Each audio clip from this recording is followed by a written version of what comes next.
For those of you who don't know me, I'm Dominic Turpin, the president of IMD, and I'm really happy to see a full house today for our speaker today, Sadhguru. Thank you very much for being with us today. Alessandro will say a few words about who you are, your background, and your mission. I would like to thank all the people who have been here, because today it's a bit unusual. I understand we have some MBA, some participants from the program for executive development, numbers of alumni that I want to thank also, staff, of course. So we have a full house, which is a bit unusual, but great news. It means that there is a lot of interest for what you're going to talk about. So this morning we met about an hour ago, and I must say that this morning I was wondering what I'm going to talk about with the yoga. And so, I went to this meeting a little bit anxious. What kind of conversation are we going to have? But I must say that we had a longer discussion than what was planned. And I was extremely happy to see that we are sharing a lot of very common elements regarding, what is leadership, what are the fundamentals of business education. And we had such a great discussion that I think we are going to start doing things together. So that was a very productive meeting for me, and also, I guess, for Sadhguru. So without further delay, I'm going to leave the floor to Alessandro, who is going to give us a little bit of background on Sadhguru. So as I was preparing to welcome our guest today, I reminded myself to be as short as possible so you all can enjoy this unique event and talk.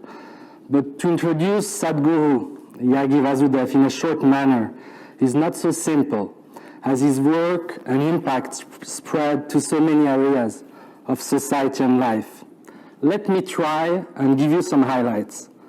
Described as a yogic, mystic, and humanitarian, Sadhguru is the founder of the Isha Foundation, an organization that taps the ancient science of yoga to deliver programs that create physical, mental, and emotional well-being.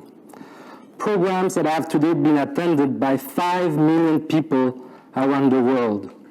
To give you an idea of the management challenge, the organization is operated by a network of 2 million volunteers worldwide.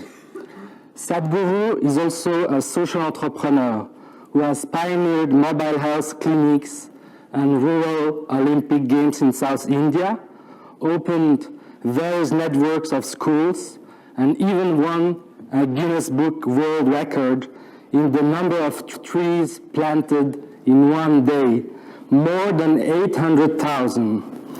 He is at the origin of a massive popular movement in South India, where he now gives programs that are attended by 30,000 people at a time in cities like Bangalore, Cochin, or Chennai.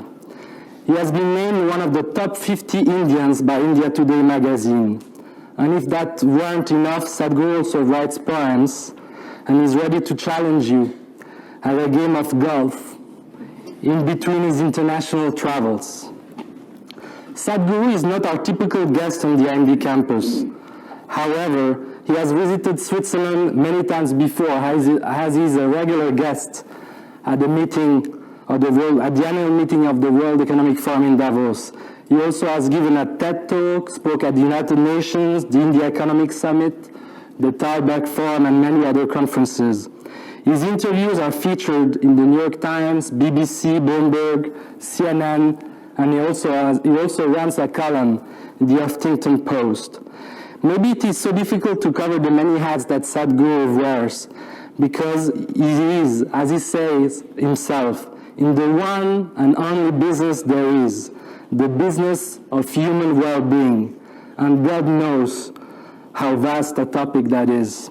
Really, when we say at IMD that we are in the business of education, management, entrepreneurship, and leadership, we too are fundamental in the business of human well-being. This is why we feel extremely lucky today to welcome someone who lives and works at the cutting edge of a common discipline.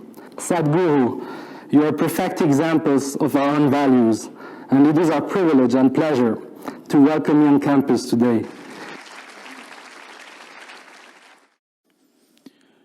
Jananam Supadam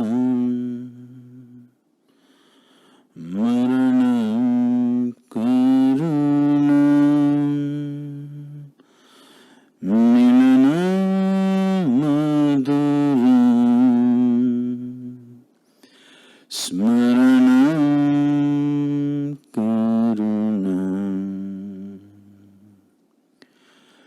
kalavashadiham sakalam karunam samayadhipate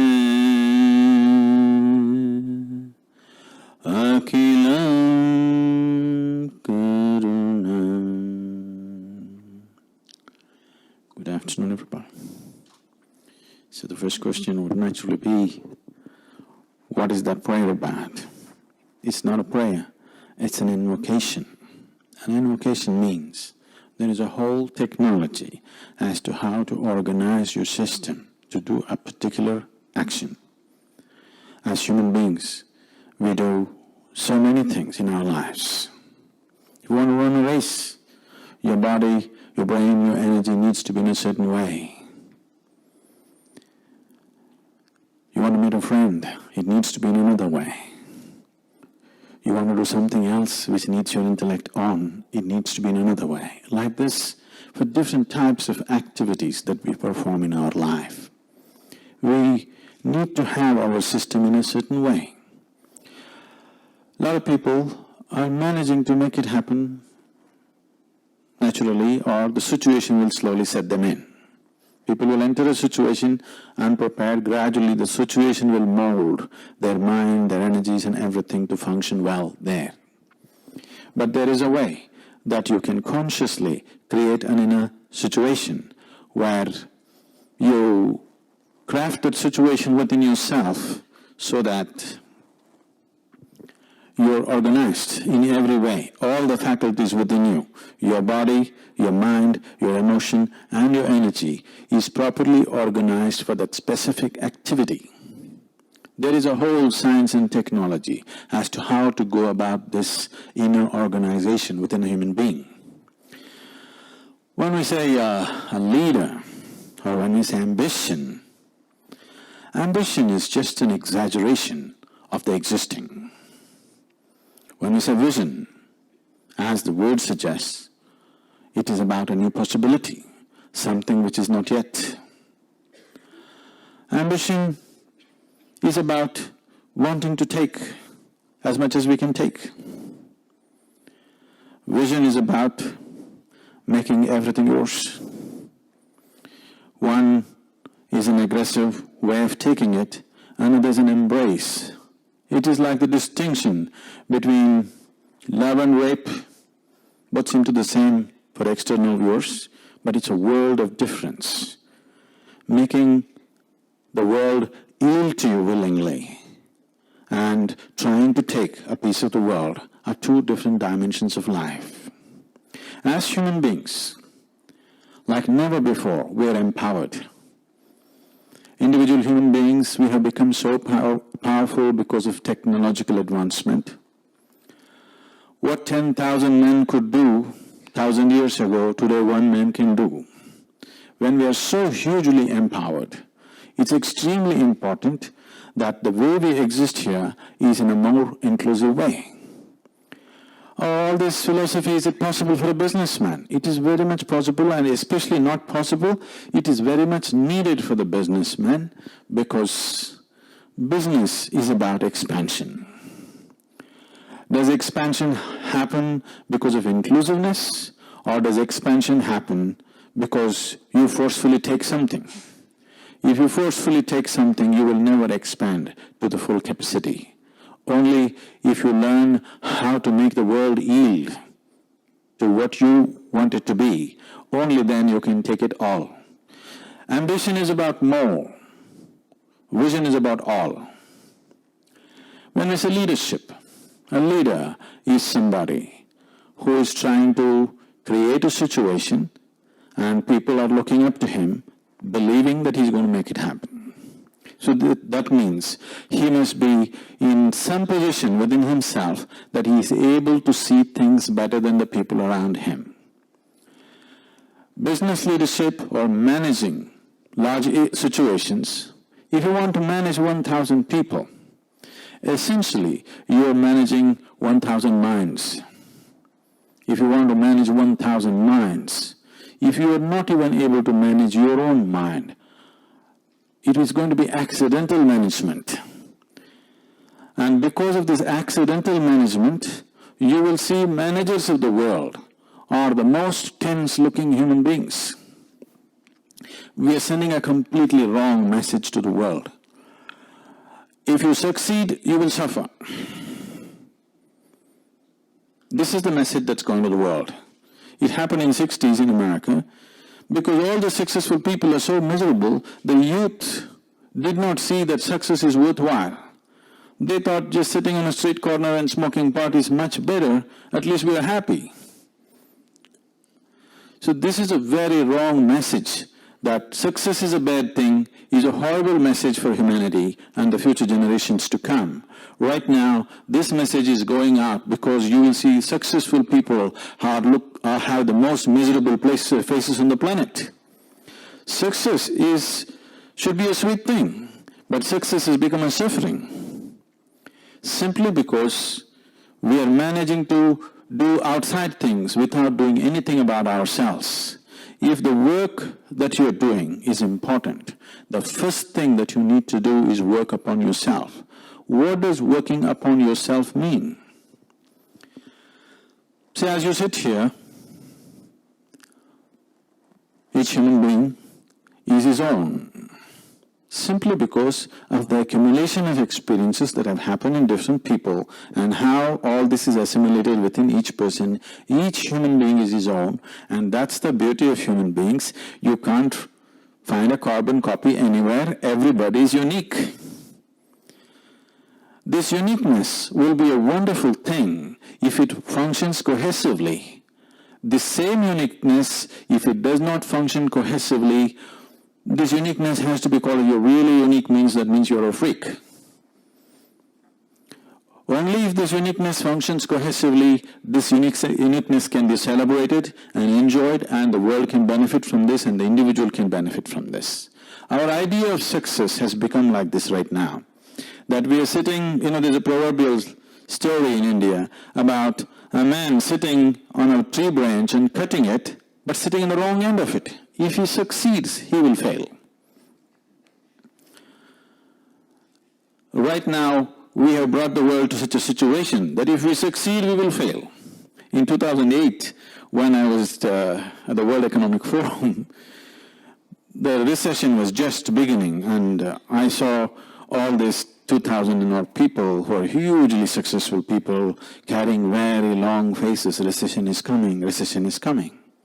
So they asked me to handle a session called Recession and Depression.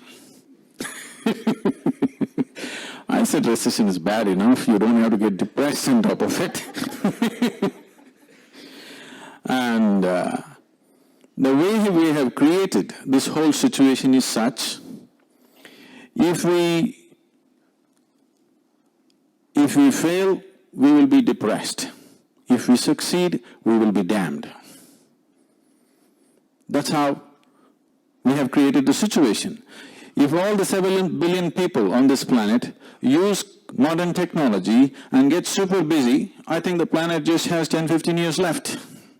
Fortunately, 50% of the people are lazy. Really. Now, it's not human intelligence which is saving the planet. It is not human love or compassion saving the planet. It is human lethargy which is saving the planet. That's a shame, isn't it? Simply because our ideas of success, our ideas of well-being itself has not been consciously worked at. It's just like we have just grown like wilderness.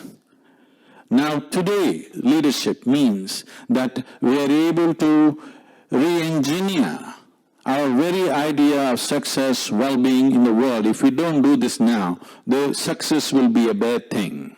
All the younger generations are becoming activists who are against any kind of successful activity on the planet. I happened to be in a conference in London, a major conference, almost 3,000 people participating, all kinds of people. And this is about be the change. And here all kinds of things were going on. I was listening with great apprehension for what things that were being said. One man has come from India, he's brought 10 tribals from India carrying one bag of tea. He said, see, I have brought the producer himself to UK, and they are going to sell their tea bags right here, and they're going to take their money. Nobody in between, no corporations, nothing, no cash, direct. I said, when my turn to speak came, I said, it's okay. I don't mind buying the tribal tea, but I fly Lufthansa. I don't want to fly a tribal airline where 2 out of the 4 engines are working. The idea of creating corporations and businesses was to make our life more efficient, not monstrous. It will become monstrous if we function out of individual ambition rather than a larger vision. Somehow get there. This is the way of the ambition. Somehow get there. We'll work only short term. Can I tell you a story? Can I tell you a story? I seek your permission because it is probably just post-lunch for many of you, and the moment I say once upon a time, a lot of people think it's bedtime. It's not. On a certain day, a bull and a pheasant were grazing upon the field. The bull eating the grass, the pheasant picking ticks off the bull partnership business. There was a huge tree at the edge of the field. The pheasant nostalgically looked at the tree and said, oh, alas, there was a time I could fly to the topmost branch of the tree, but now I don't have enough strength in my wing even to fly to the first branch of the tree. The bull very nonchalantly said, that's no issue. Eat a little bit of my dung every day. Within a fortnight you will reach the top of the tree. The pheasant said, come on, what kind of nonsense is that? The bull said, really, try and see, the whole humanity is on it. The pheasant hesitantly started pecking at the dung, and lo, on the very first day it reached the first branch of the tree. Within a fortnight it did reach the topmost branch of the tree. It sat on the topmost branch of the tree, beginning to enjoy the scenery. An old farmer who was rocking in the rocking chair saw a fat old pheasant sitting on top of the tree, pulled out his shotgun and shot the bird off the tree.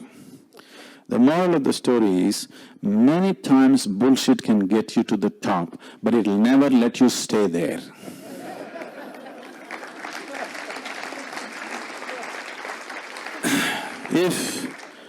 If an external observer looks at our world, the human activity, over a span of a few hundred years, and looks at what we have done with ourselves, this will be our story. We just somehow made it and then collapsed. It is no more about somehow making it. We are right now allowing social and other environments to shape human consciousness. No, human consciousness should shape our business environment, the social environment, and the world's environment.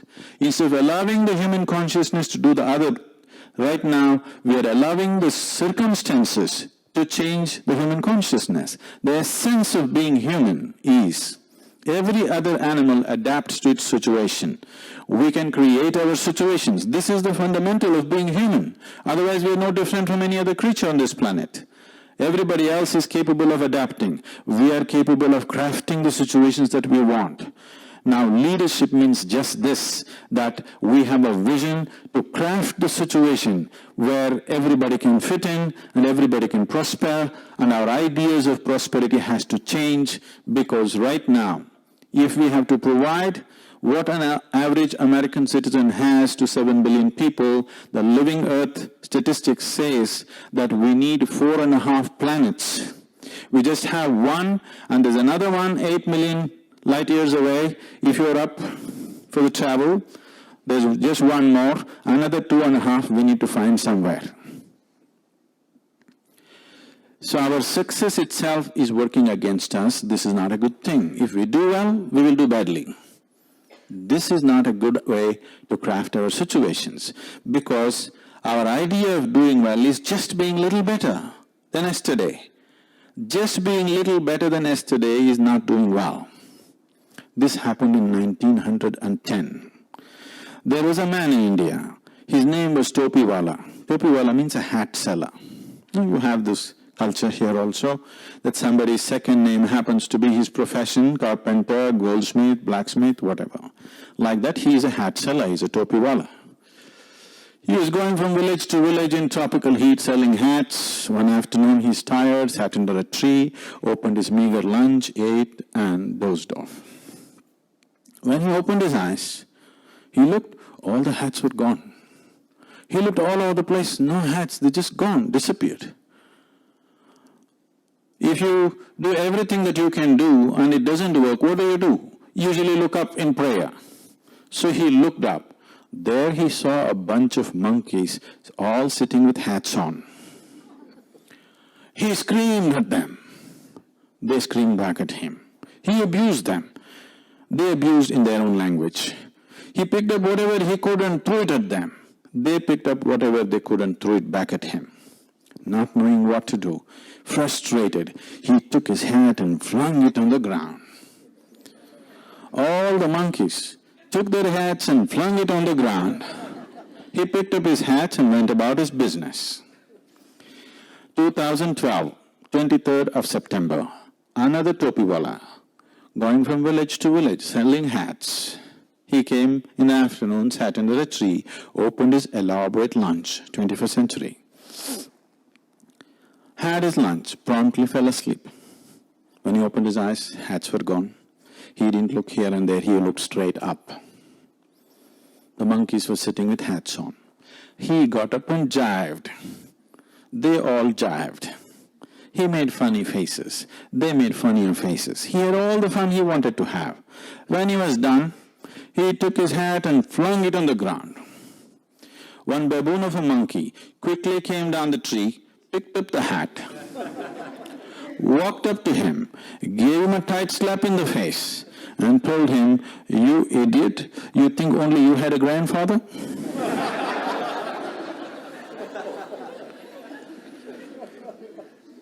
So, just one step ahead of yesterday is not leadership.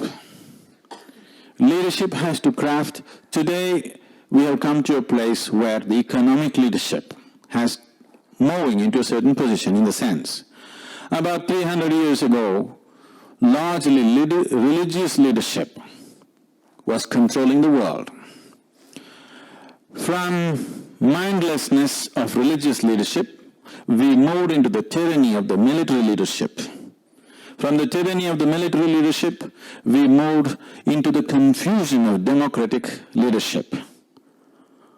Confusion and incompetence of democratic leadership in many ways. Because 100 people are trying to run the place. In India, it's 542 people trying to run the nation. By the time you make these 542 people understand what is needed and what should be done tomorrow morning, it will take 5 years. And they are not there by then. So today, we are moving into a place where in the next 10-15 years' time, the economic leadership will be the most important leadership in the world. We are definitely going there. The good thing about the business leader is he has no qualms about anything. If there is a good deal, he will make a deal with the devil. He has no prejudices about anybody. You're white, you're black, you're yellow, you're this, you're that. He has no issues. He will make a deal with the devil if the deal is good. So the economic leadership is in many ways, in the very nature of things, it is very flexible leadership. If we train this leadership, if we bring about now an institution like this and many others, if we bring about the necessary shift from economic leaders operating out of narrow personal ambitions to a larger vision, that will be the greatest thing for the future generations of the world, where a clear message that success is the sweetest thing in your life. Success is not a miserable thing. This message has to go. If this message has to go, economic leaders need to do something about themselves. They're doing a lot about many things. They need to do something about themselves. When I say doing something about yourself, why is it important? Do you see me? Are we on talking terms or is there an issue?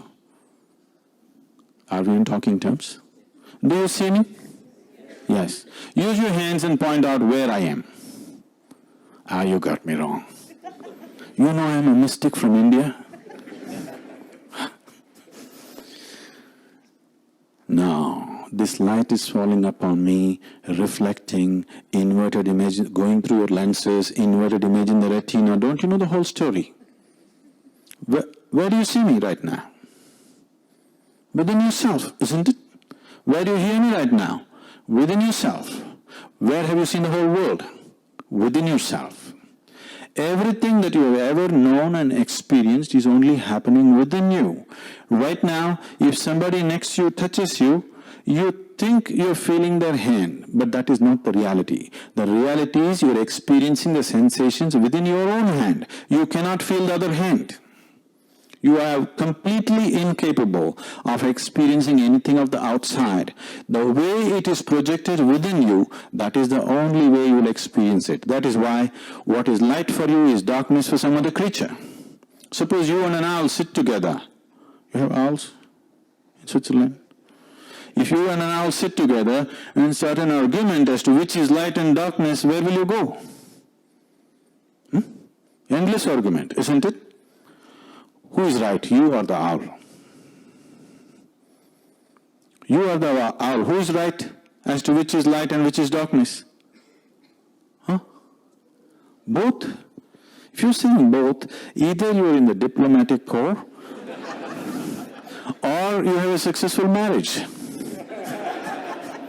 These are two areas where you should learn to say both. Now I'm asking you, which is light? What you see is light, or what the owl sees is light? Which is the real light? You don't know. The thing is, your sense organs have opened up as it is necessary for your survival. It is opened up as it is necessary for his survival. You really don't know what is what. You only know the world the way it is projected within you. So, working upon the inward nature of who you are is the most essential thing. If you are in any position of responsibility and power, it's extremely important you do something about this. Otherwise, it will give you completely wrong images which look right. I wanted to look back on the history of this world. How many horrible things human beings have done to each other, believing they were doing the right thing? Yes or no? No? At that time, when they did those horrible things, they really believed they were doing the right thing. They did not think they were doing the wrong thing. This happens because we have done nothing about the interiority. When I say interiority, what did you have for breakfast? What did you have for breakfast? Egg. Chicken. So he had an egg for breakfast. But over the morning, this egg has transformed itself into a human being, isn't it? It goes into you and it's becoming a human body, isn't it so? Yes. If you eat a piece of bread, you eat a banana, what you call as your body is just accumulation of the food that you've eaten, isn't it so? Now, what a phenomena he is. He can make a chicken egg into a human being over the morning. If you ask Charles Darwin, this would take millions of years. He can do it over the morning, and every one of you can do it over the morning. So here, there is an intelligence here. There is a competence here, which is capable of transforming a piece of bread, or an egg, or a banana, or whatever, into a human body. When I say human body, I'm not talking about you or me like this. This is the most sophisticated machine on the planet. Yes or no? It's the highest level of technology, isn't it so? Human body. Every other gadget that you see on the planet has come out of this. This is the gadget. The gadget. Yes. You're too involved in the iPhone. You never looked at the eye. This super gadget, with what kind of raw material are you manufacturing? With a chicken egg, with a banana, with a piece of bread. So there is an intelligence here, there is a competence here, which is of that level.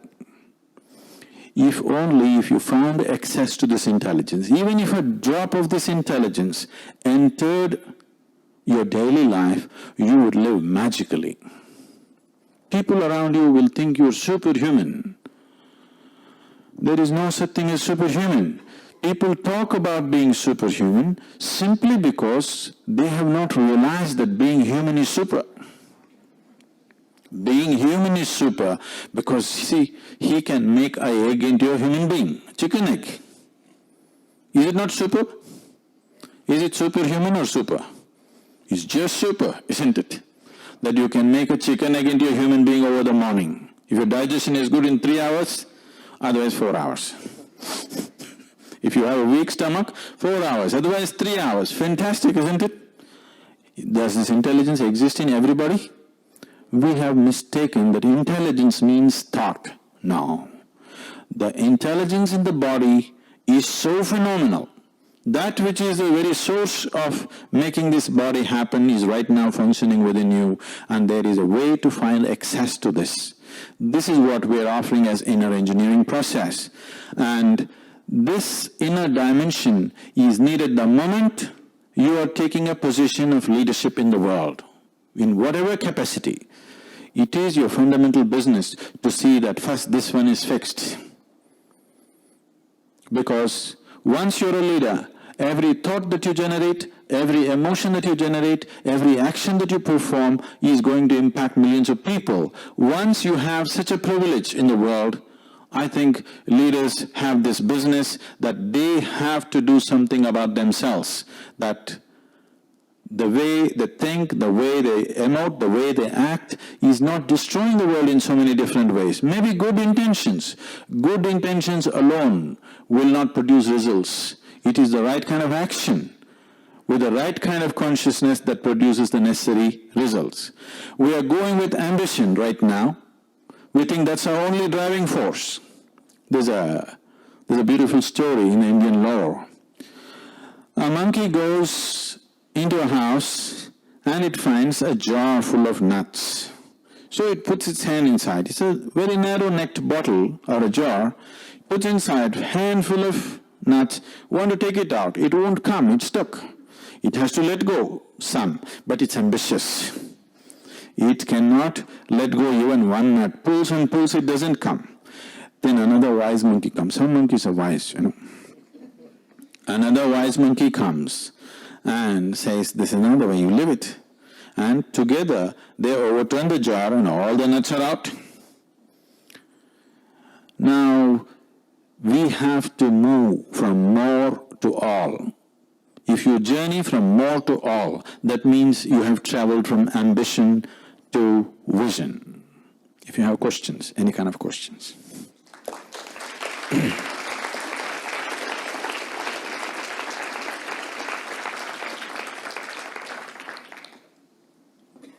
Any kind of question.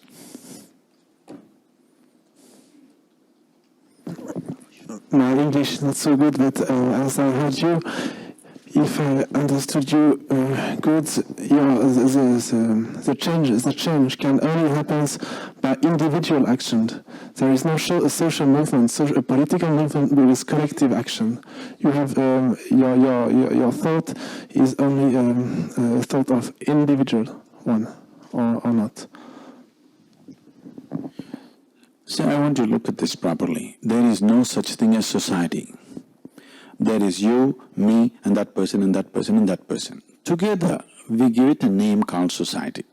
But there is no such thing in existence. It's only in our perception, isn't it? In reality, there's you and me, you and me, and you and me, and you and me, so many. You think there is a society. There is no such thing. Everybody is individuals. If 10 individuals behave properly, you think, oh, this society is wonderful. No, society is not wonderful. There are 10 individuals who are doing wonderful things. If 1 million individuals do really wonderful things, then you say this is a fabulous society. Society is not functioning wonderfully. Individual people are doing wonderful things. That is why society gets the benefit, isn't it? But actually there is no society. It is just a word. It doesn't exist. It's individuals. If you want to transform a society, you have to transform the individuals. How else? You can make one mass teaching. Even if you make a mass teaching, still to what extent each individual takes it, that is the extent you find the result, isn't it? Now, as a humanity, when there is no society, is there a humanity?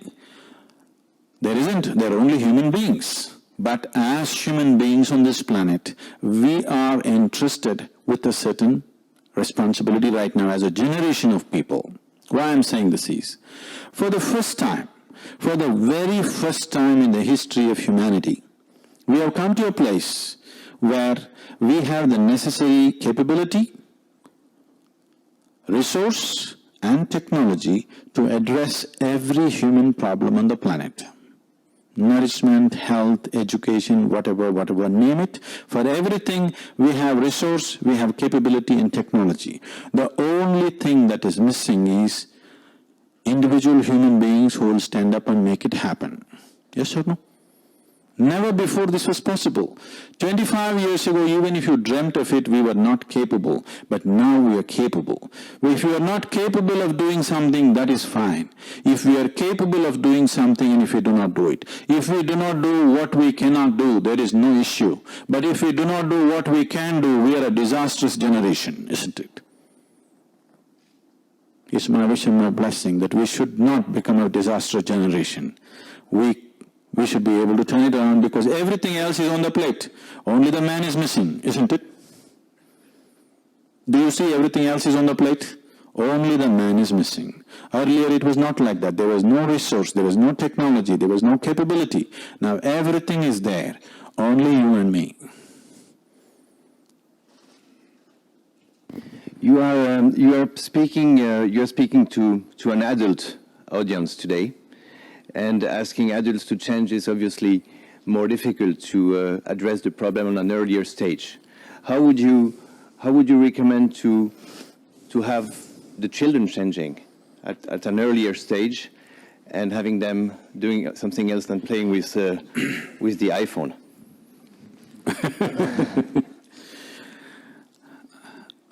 In your perception, do you believe a child is supposed to be more sensible and intelligent, or an adult is supposed to be more sensible and intelligent?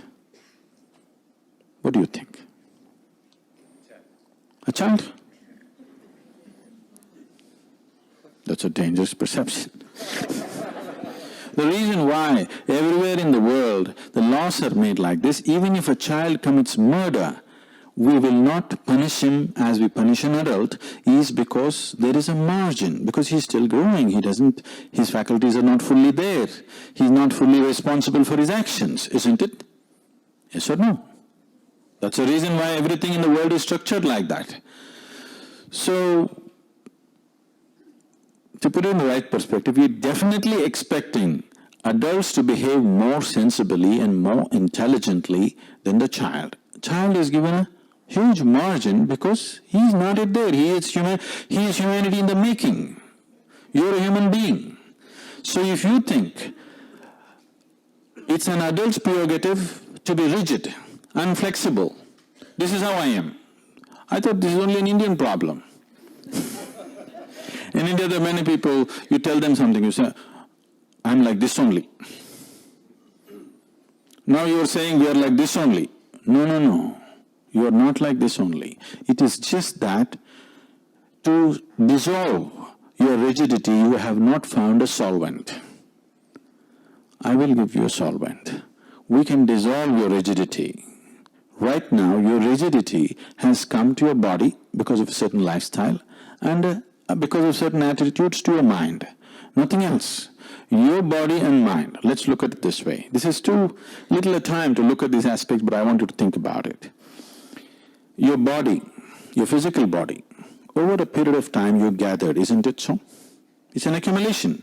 Eggs, bread, bananas, this. Body you accumulated or no? Why are we not on talking terms?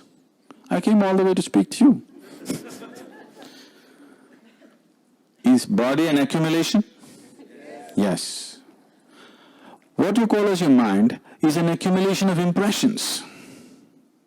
Yes? What you accumulate can be yours. I will not dispute that for now. but cannot be you, isn't it? I am speaking now using this microphone. Suddenly I say, this is my microphone. You will think, oh, Sadhguru's got some problem. After some time I say, this is me. Then you will say, let's go. Let's attend Martha's class. I'm sorry. If I claim this microphone is me just because I'm using it, would you think I'm insane or not? Yes. Right now you're doing this every day. Food appears on your plate. You say, this is my food. You eat it and then you say, this is me. You need to look at this. I'm trying to do this shortcut. It's not a good way to do it. But I want you to think about it. What is not you? If you think it is you, what is not you? If you think it is you, even the medical explanation for insanity is that. Yes or no?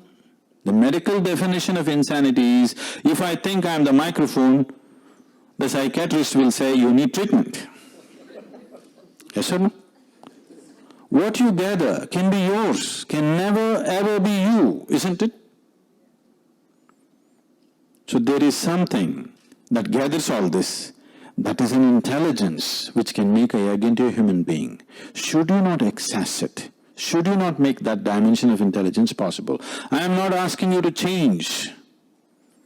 I am not asking you to change. Change is just a little improvement of the past. I am not asking you to change. I am telling you, as a human being, you are come with a potential which is enormous. When I say enormous, about 2 years ago, the cell phone companies in India did a survey.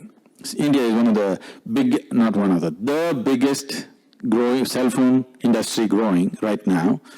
60 million phones we're adding per year. So the companies made a survey and they found 97% of the people are using only 7% of a cell phone's capability. We're not talking about your smartphones, the dumb phone. Of the dumb phone, 97% of the people are using only 7% of its competence. So they must be contemplating, even if we remove 90% of the software, most people will not know. 3% complaints, we can handle it. Business, Now, if a simple gadget like a cell phone, if we are using only 7% of its competence, what do you think is the percentage of this super gadget we are using right now? I don't want to talk percentages. It's too low to talk about. You're comparing the body and the mind, and in fact for the body, whatever you eat, the body will select which is good for you and will evacuate which is not useful. How does the mind evacuate? The mind is also doing this, but its decision making may not be as good as the body's because a part of it has been handed over to you. If the mind was not in your hands, suppose the digestive process is not in your hands, you put something, the stomach itself will decide what to take, what to throw out. But now in the mind, you choose. So that's why it's a mess up. What should go out is not there. But even now, there is a certain selection in the mind.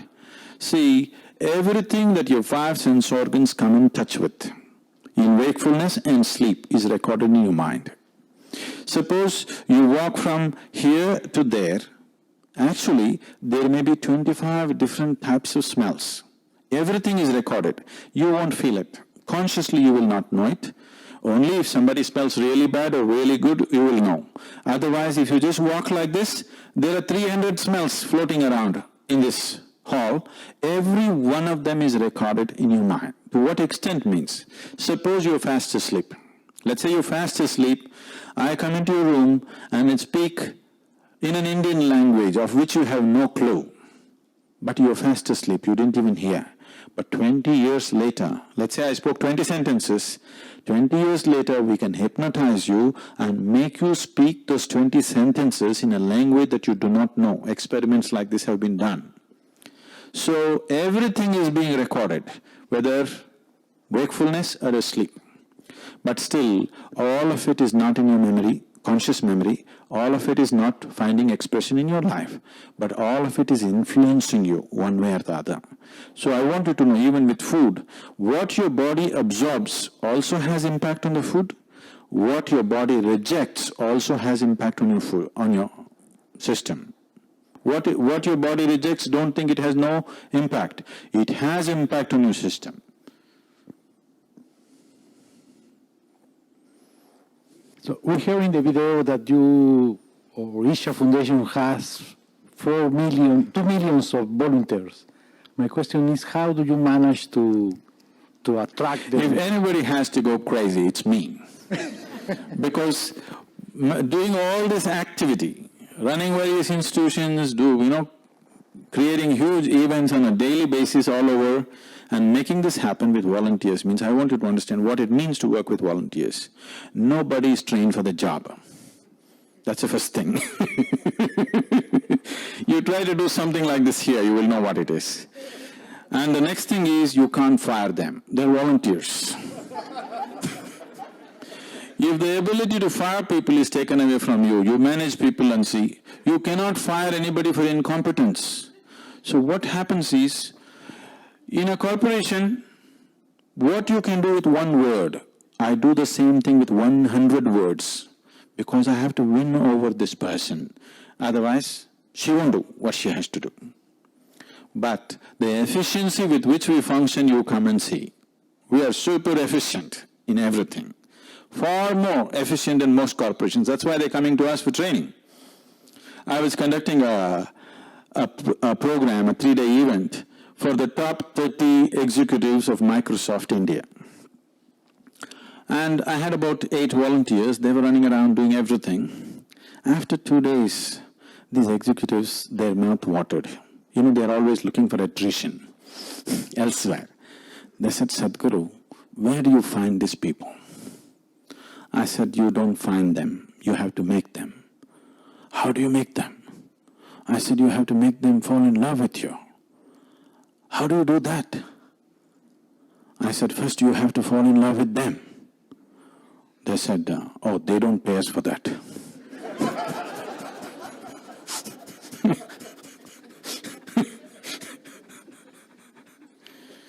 So that's how it is. When people are passionately involved, everything is a mess, but with simple adjustment, you can do wonderful things because human beings are functioning at 100%. Nobody is trying to hold back anything. Everybody is trying to do their best. Many times their best is quite burdensome. But that's the whole thing. So, managing a situation like this, anybody can go crazy. But I will not go crazy because that one thing I fixed. What we have fixed is just this. See, for example, human experience goes through various things. Every human experience, for example, let's say peace. Suppose you lost your peace today. What happens? You go home and people at home, the family gets the first dose, usually. If it continues, tomorrow you may pick a quarrel on the street. If it continues, you go and yell at your boss. The moment you yell at your boss, everybody knows that you need medical treatment. When you yelled at the family, they thought it's normal. If you start yelling in a situation where it will have serious consequences for you, people know you need treatment. So you go to a doctor. Initially the doctor tries to talk you out and it doesn't work, then he throws a pill into you. Pill means what? Little bit of chemicals. Little bit of chemicals, suddenly you become peaceful. Maybe not forever, at least for a short period of time. Or in other words, what you call as peace is a certain kind of chemistry. What you call as joy is another kind of chemistry. Blissfulness is another kind of chemistry. Ecstasy is one kind of chemistry. Agony is another kind of chemistry. Turmoil is another kind of chemistry. Anxiety and fear are other kinds of chemistries. Whole human experience, a range of human experiences are different chemical bases within you. Now we are talking about a technology of creating the right kind of chemistry. You are in a chemistry of blissfulness. Doesn't matter what the situations are. You are at your best. Right now, people's logic is this: if the situation is going wrong, I will also go wrong. This is a silly way to exist. Especially if situations are going wrong, it's all the more important that you are on the track, isn't it? Once you establish your way of being, and it cannot be disturbed by what's around you, one thing that has happened to you is you are free of suffering. Once the fear of suffering is gone in your life, only then you will walk full stride in your life. Otherwise, every step that you take is a half a step. What will happen to me? If this doesn't work, what will happen to me? Just to give you an example, in 1998, certain experts from United Nations came to South India and they made a prediction: by 2025, Tamil Nadu, the state where we are, 60% of this state will become a desert. I didn't like predictions. I don't like any kind of predictions, because predictions about individual human beings or societies are being made without taking into account what is beating in a human heart. Only statistics. Looking at today's numbers, you're saying tomorrow's numbers will be like this. I said, I don't like this, and I drove around. I wanted to see for myself if it's true. I drove across Tamil Nadu just to see if it's real. Then I saw that what they said was wrong, because it's going to happen much quicker than 2025. Then I came back and said, what to do? Then I saw in Tamil Nadu, there was only 16% green cover. The national aspiration is 33%. Then I made a simple barefoot calculation. For the area that we have, if we plant 114 million trees in 6 to 8 years' time, in 15 to 20 years we'll have 33% green cover. So I called a group of people and said, we need to plant 114 million trees. They said, Sadhguru, do you know what's 114 million? How can anybody plant 114 million trees? Then I said, see, what's your population? 62 million. If all of us plant one tree today, take care of it for 2 years, plant one more, how many do you have? You got the number. Even a beggar on the street can plant one tree. He'll have an office growing for himself. He'll have an office space growing from himself if he grows a tree, isn't it? A growing office space.